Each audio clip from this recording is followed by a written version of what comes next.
देवता कार्यसिद्ध्यर्थं सभास्तम्भसमुद्भवम् श्रीनरसिंहं महावीरं नमामि ऋणमुक्तये लक्ष्म्यालिङ्गितवामाङ्गं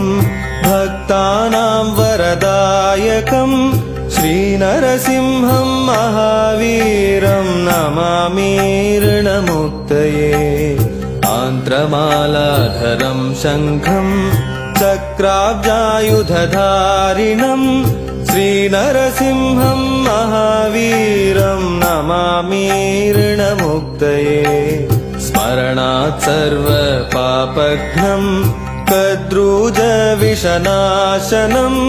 श्रीनरसिंहं महावीरं नमामि ऋणमुक्तये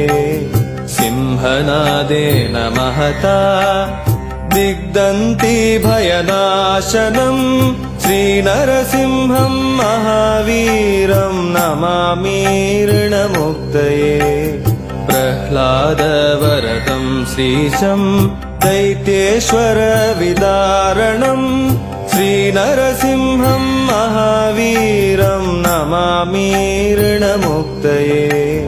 क्रूरग्रहैः पीडितानां भक्तानामभयप्रदं श्रीनरसिंहं महावीरं नमामि ऋणमुक्तये वेदवेदान्तयज्ञेशं ब्रह्मरुद्रादिवन्दितं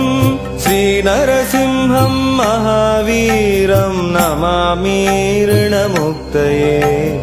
यद् पठते नित्यं ऋणविमोचनसंज्ञितम्